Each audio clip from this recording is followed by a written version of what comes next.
নমস্কার বন্ধুরা, প্রতিমা কুকিং হাউসে সবাইকে স্বাগত। আজ আমি বানাবো চিংড়ি মাছ দিয়ে কচু শাক রেসিপি যদি ভালো লেগে থাকে লাইক কমেন্ট শেয়ার সাবস্ক্রাইব করে দিও, পাশে থাকা বেল আইকনটি প্রেস করে দিও, যে কোনো ভিডিও ছাড়ার সঙ্গে সঙ্গে নোটিফিকেশান তোমাদের কাছে পৌঁছে যাবে। চলো কীভাবে আমি কচু শাকটা বানিয়েছি আর কী কী উপকরণ নিয়েছি সেটাই তোমাদেরকে দেখাই। আজ আমি বানাবো চিংড়ি মাছ দিয়ে কচু শাক রেসিপি। সেই জন্য কচু শাক নিয়েছি।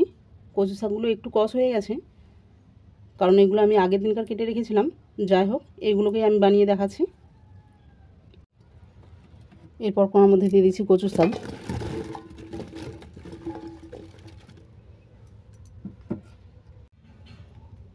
দিলাম অল্প পরিমাণে লবণ,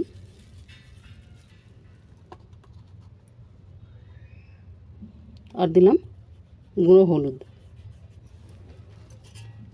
দিয়ে অল্প করে আমি জল দিয়ে দিচ্ছি, দিয়ে এটা 7 মিনিট ভাপিয়ে নেব।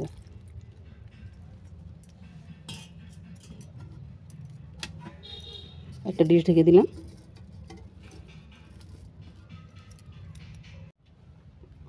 কচু শাকটা ভাপতে থাক, ততক্ষণ আমি কিছু মশলা পেস্ট করে নেব। মিক্সি বোল নিয়েছি, এর মধ্যে দিয়ে দিচ্ছি পোস্ত,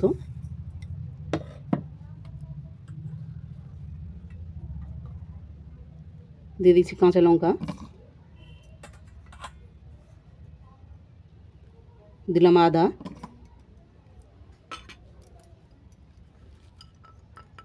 আর দিচ্ছি কুচানো নারকেল।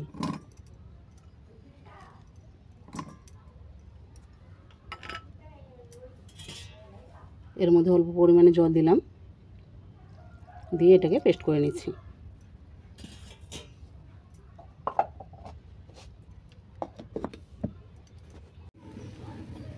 সাত মিনিট হয়ে গেছে, কচু শাকের চাপাটা খুলে নিচ্ছি। তবে আমি বারবার চাপা খুলে উল্টে পাল্টে দিয়েছিলাম, সেটা আর ভিডিওতে দেখানো হয়নি।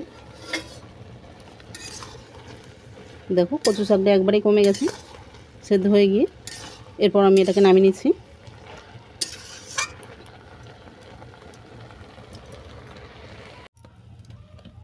এরপর কোণার মধ্যে দিয়ে দিচ্ছি সরষের তেল।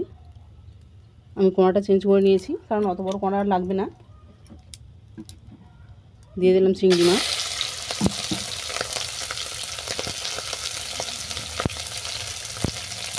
দিলাম লবণ আর গুঁড়ো হলুদ।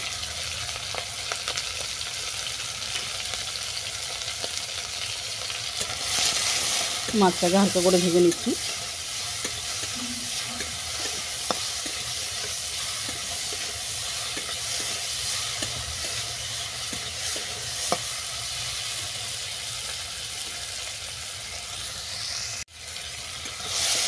মাছটা হালকা করে ভাজা হয়ে গেছে, এটাকে নামিয়ে নিচ্ছি।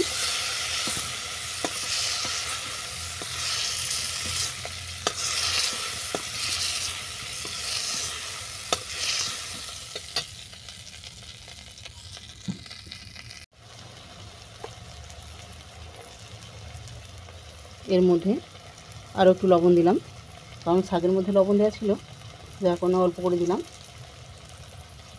আর দিলাম গুঁড়ো হলুদ। এটা ভালো করে কষিয়ে নেব।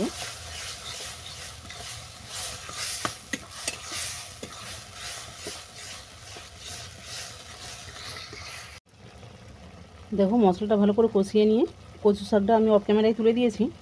এরপর কচু শাকটাকে এই মশলার সঙ্গে ভালো করে কষিয়ে নিচ্ছি।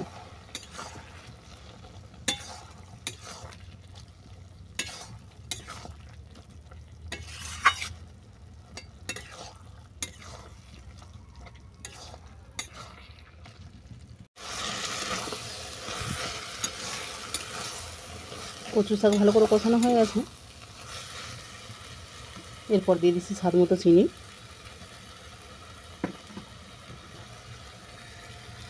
কুচানো নারকেল মিহি করে কুচিয়ে রেখেছিলাম,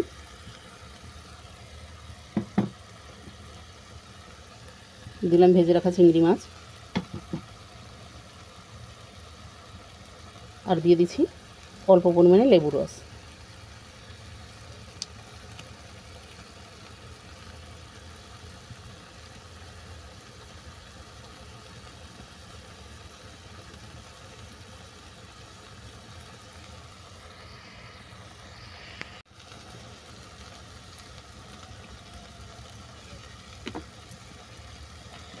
লেবু রসটা দেওয়ার পর আবার ভালো করে সমস্ত উপকরণ মিশিয়ে নিচ্ছি।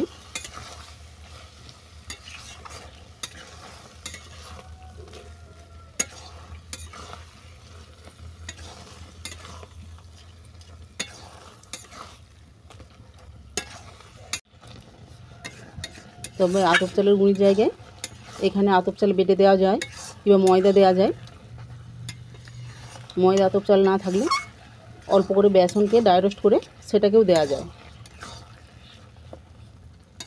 কাঁচা বেসন দেবে না, তাহলে সোঁদা গন্ধ উঠবে। বেসনটাকে ড্রাই রোস্ট করে এর মধ্যে দিয়ে দিলেও বাড়তি জলটা শুষে নেয়।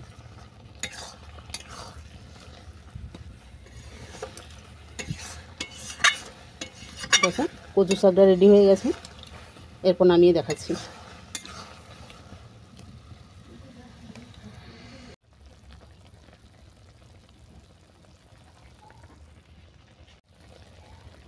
দেখো কিছু নারকেল কুচি আমি গার্নিশের জন্য দিয়েছি। চিংড়ি মাছ দিয়ে কচু শাক রেসিপি কেমন লাগলো আমাকে কমেন্ট করে জানিও। রেসিপি যদি ভালো লেগে থাকে শেয়ার করে দিও আর চ্যানেলটাকে সাবস্ক্রাইব করে দিও।